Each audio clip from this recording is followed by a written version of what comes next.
Myoho Renge Kyo, Myoho Renge Kyo, Myoho Renge Kyo. Hey Jack, I was at a discussion meeting this past weekend, and they were talking about how your desires are like an important part of your Buddhist practice. Could you shed a little light on that for us? I'm sure, I'll do my best. So the concept is called earthly desires lead to enlightenment. Hey Jack, don't some forms of Buddhism say that we should lose our attachment to desire? Well, I'm not an expert on all types of Buddhism, but that is what I've heard. And with our Buddhism, we're taught that our desires act as fuel for our Buddhist practice, but we've also been taught that to not get too attached to our desires. Boy, is that important, Jack. So when I first started practicing, they used to tell us, chant for what you really want or something better. And I didn't really think about it at the time, but that or something better part, I think, is really crucial to manifesting what we need to really be happy. So what do you think that's so important, Jack? Okay, here's how I think the whole thing works, okay? So I think it all has to do with vibration and frequency. Like the vibration of happiness is higher than the vibration of sadness, right? Sounds right. And I think the vibration of our Buddha nature, our higher self, is a very high vibration, like the highest vibration of all. And so I think that's why it's so important to chant for things that really turn us on so that we can raise our vibration to kind of match the vibration of our own Buddha nature. So chanting for things that we really want raises our vibration? Sure, don't you think so? Like, haven't you ever been chanting and visualizing something that you really want, and after you're chanting for a while, all of a sudden you kind of start to feel like you already have it?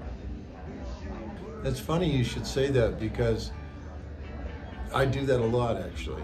I mean, I'm chanting for something and I start feeling like I already have it, and I don't want to stop chanting because I'm in such a good mood, Oh, I've done that too. You start feeling really good, so you do. So getting ourselves into that state of mind is what I call phase one. What's phase two? So phase two begins once you get yourself into that state of mind where you feel like you already have what you want, right? You're really riding high. Then phase two is you completely detach from it. You can turn it over to your higher self, to your own Buddha nature. Why should we do that, Jack? Because amazing as our physical minds are, they're still very limited in really knowing what's best, or what's in our own best interest. Now, our higher selves, the part of ourselves that's eternal, has a much broader perspective because it's eternal. It has the perspective of being able to see past, present, and future all at the same time.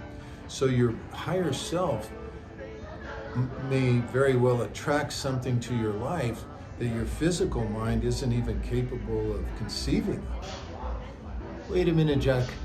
So you're saying that a part of us never dies? Yeah, that's exactly what I'm saying. So, Sean, you haven't really had a chance to, chant, or not chant, but study very much, right? But in the lifespan chapter of the Lotus Sutra, one of the most important things that Shakyamuni reveals is that he gained enlightenment in the extreme distant past. Oh yeah, that's the part where he describes it like you grind up all the planets in a solar system, and then you drop a speck of dust every 1,000 years, and that's how long it's been since he attained Buddhahood. Yeah, you got it. And basically what he's saying is that his own Buddha nature is eternal. And it's the same for all of us. It's it's the part of us that never dies, and it's the biggest part of us, I think. And it's the part of us that's connected to everything, to the rest of the universe. Oh, that's interesting. So it is.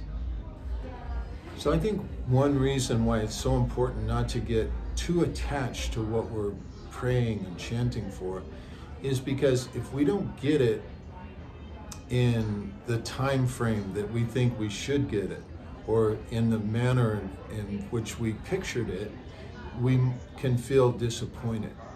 And disappointment, when you go back to talking about vibrations, disappointment is a very low vibration, a heavy vibration.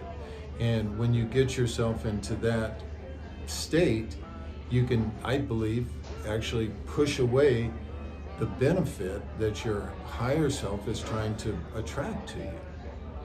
Yeah, based on some of our other conversations, sometimes what we really need is a big challenge to, help us become the person that we really want to be. Exactly. Sometimes our higher self attracts situations to us that kind of force us to expand and grow. And we call those inconspicuous benefits.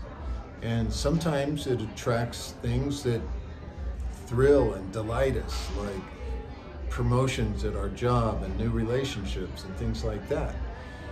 But I think it's just really important to have strong faith that, because your higher self knows exactly what you need, and it knows exactly when you need it. And you just have to have faith and not have too much expectations that you really know exactly what you need at any specific time, because you don't have the ability to see life from the higher perspective like your higher self. So, oh, you guys, you went deep tonight. Well, cheers, lads. Cheers. Cheers. Namyo Renge Kyo, Namyo Renge Kyo, Namyo Renge Kyo.